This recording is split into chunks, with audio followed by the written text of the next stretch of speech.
Bismillahirrahmanirrahim. Assalamualaikum warahmatullahi wabarakatuh.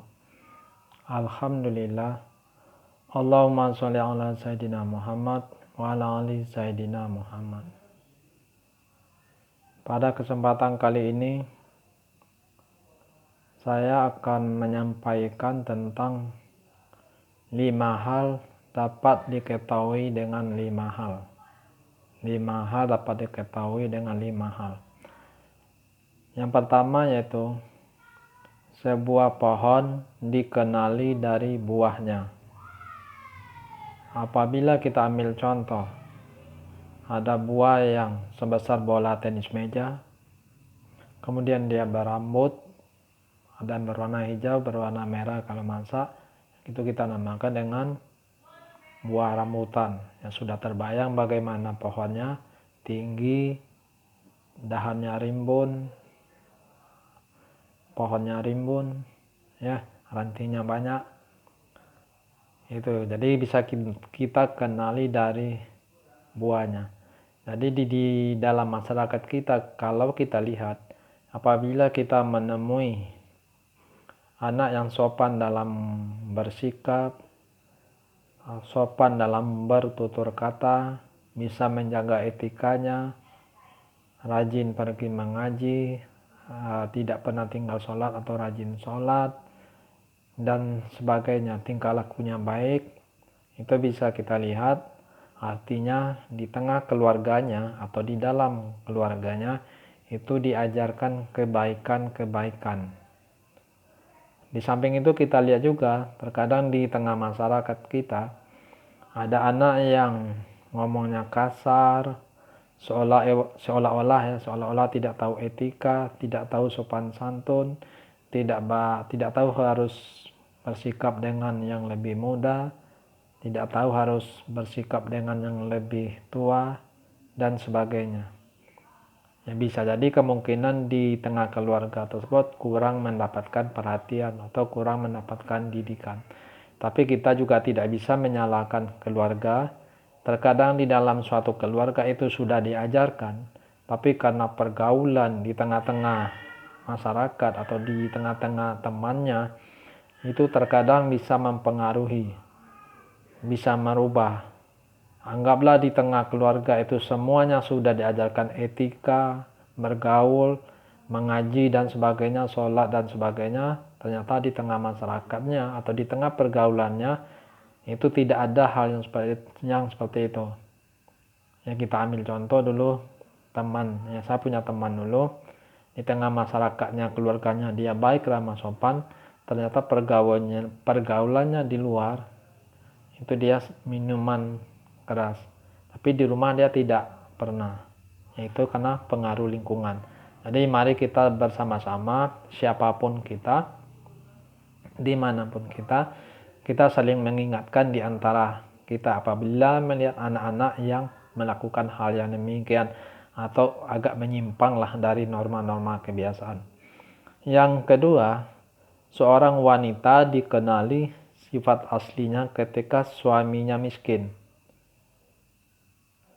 Lebih baik ya, kalau bisa di antara kedua belah pihak, calon pengantin itu sudah saling mengenali sifat karakter masing-masing. Sehingga begitu menikah, ya terkadang apa yang diharapkan itu tidak sesuai dengan kenyataan. Kita ingin bahagia, terkadang kebahagiaan itu tidak kita ketemui. Terkadang ada yang biasa-biasa aja justru menemukan kebahagiaan.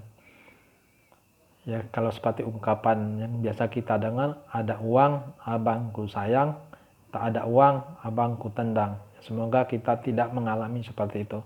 Kita lihat juga terkadang ada juga dalam hidup bermasyarakat justru yang wanitanya yang lebih daripada yang laki-lakinya. Kemudian setelah jatuh atau bangkrut dan sebagainya, nah bagaimana sikap laki-lakinya? Ya, jadi alangkah lebih baiknya dalam keadaan kesusahan pun di antara suami istri itu saling pengertian, saling menyemangati, saling memotivasi, saling bisa menerima keadaan untuk merubah ke arah yang lebih baik lagi. berat sama dipikul, ringan sama dijinjing. Yang ketiga, seorang teman dikenali ketika susah. Seorang teman dikenali ketika susah. Maksudnya, banyak kita berteman itu di dalam keadaan senang, dalam keadaan happy. Teman biasanya banyak yang mau berteman dengan kita. Orang mau berteman kita kalau kita punya harta, punya kekayaan, yang biasa diajak untuk bersenang-senang. Mereka bisa menikmati apa yang kita punyai. Nah, bagaimana kalau seandainya kita sudah tidak punya uang lagi? Kita jatuh miskin, katakanlah seperti itu, atau bangkrut dan sebagainya. Apakah teman-teman kita masih mau berteman dengan kita? Nah, di sini seleksi alam kalau kata orang, ya. Nah, mungkin di sini kita lihat siapa teman yang dalam kita berada. Nah, siapa teman yang mau dan masih berteman dengan kita di saat kita sudah tidak mempunyai apa-apa lagi. Nah, bila masih ada teman yang datang ke kita di saat kita tidak punya apa-apa lagi, nah itulah teman yang sejati, bisa kita kenalkan seperti itu ya. Bisa kita sebut teman sejati kita yang bisa menerima kita dalam keadaan susah, bisa membantu kita, memotivasi kita untuk bangkit lagi. Yang keempat, seorang mukmin dikenali ketika tertimpa musibah. Baik itu ada anggota keluarganya meninggal, kekurangan harta, kena pecat dan sebagainya, atau jatuh miskin dan sebagainya. Nah, bagaimana orang mukmin ini? Apakah dia ikhlas dengan ketentuan Allah? Apakah ridha dengan ketentuan Allah? Karena terkadang kita lihat ada orang yang begitu dia ditimpa kesusahan, dia mencari alternatif lain.